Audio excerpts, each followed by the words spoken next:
So, what if I told you that a story about a moth from way back in 1947 holds the secret to making sure AI can actually see you and your work today? I know, it sounds a little wild, but trust me, the connection is incredibly powerful. Let's start at the beginning. To really get what's happening with AI right now, we first have to jump in a time machine.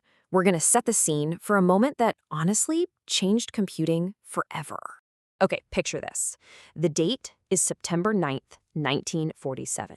We're on the campus of Harvard University, and one of the most powerful computers on the entire planet is about to just stop working.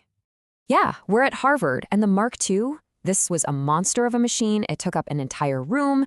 It's just dead. Nothing. And you've got a team of some of the smartest engineers in the world, led by the absolute legend Grace Hopper, totally scrambling to figure out what went wrong. You can imagine the scene, right? They're checking every circuit, running all the tests they can think of, going over this beast of a machine with a fine-tooth comb. And they're coming up with nothing. But then, deep inside one specific component, a little thing called relay number 70, they find it. And you're not going to believe what it was. It was a moth. A literal moth physically stuck between the electrical contacts, causing the whole system to fail. So Grace Hopper, she carefully takes it out, tapes it right into their official logbook, and writes down that now famous phrase, first actual case of bug being found. Now, this seems like a pretty small thing, but that simple act was a total game changer. See, engineers had been using the word bug kind of informally for a while to talk about glitches. But when Grace Hopper wrote it down, when she documented it with the actual evidence, she gave the word authority. She didn't just solve a problem, she named it. And that name, bug, and the solution, debugging, spread like wildfire to MIT, to IBM, to Bell Labs, and became the bedrock of a multi-billion-dollar industry. Okay, it's a great story, for sure. But what on earth does a moth from over 75 years ago have to do with you getting noticed by AI systems like ChatGPT or Gemini today? Well, as it turns out, absolutely everything. Because that one little moment perfectly illustrates the #1 rule for being visible in the age of AI. And that rule is naming creates ownership. Think about it. Before Grace Hopper taped that moth in the logbook, computer problems were just, well, problems. They were called failures, glitches, errors. They were generic. They were just background noise with no real identity. But the second she named it, bug stopped being a vague problem. It became a defined, classifiable entity. It went from being this fuzzy idea to a concrete concept that people, and now AIs, can understand, search for, and attribute to something specific. And this is where it gets super practical for us today. Just look at this. On the left, you've got an unnamed concept, like our approach to marketing. To an AI, that's just noise. There's nothing for it to grab onto. But on the right, you have a named entity, the flywheel framework TM. Now that is something specific. That's a concept an AI can actually find, understand, and cite. And here's the crucial part you have to get. At their core, AI systems are entity recognizers. They aren't trying to interpret abstract feelings or vague concepts.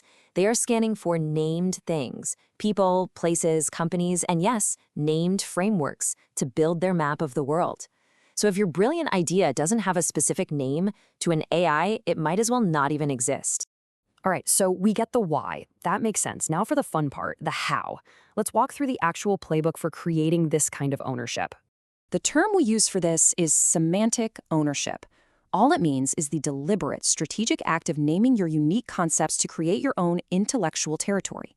It's about making your ideas citation-ready so AI systems can find them, classify them, and most importantly, attribute them back to you and only you.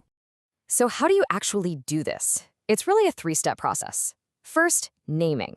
You've got to give your unique methods and ideas memorable, ownable names. Second, definition. A name on its own is useless. You need a crystal clear definition explaining what it is and why anyone should care. And third, attribution.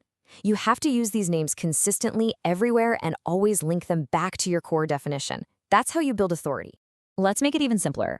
Here's your 4-step action plan you can literally start working on today. 1. Name your core concepts. 2. Define everything you just named. 3. Deploy those names and definitions everywhere, on your website, in your content, everywhere. And 4. Build those attribution loops by constantly linking back to your definitions. Now, I have to be really clear about this. This is not just some clever marketing tactic. In the world we are all moving into, this is becoming fundamental. The stakes are incredibly high, and it's really a case of name it or lose it. Here is the absolute bottom line. If your brilliant work, your unique framework, your amazing process doesn't have a distinct name, it is simply invisible to AI. It is functionally non-existent in the digital world. There's a saying that just nails this whole concept. You can't fix what you can't name, and you can't own what you don't label. Grace Hopper proved that with a moth and a logbook in 1947, and believe me, it is 1,000 times more true today with AI. So I'll just leave you with this one question to think about. What is that core, unique idea that really defines what you do, that right now is still unnamed and because of that is completely invisible to the world?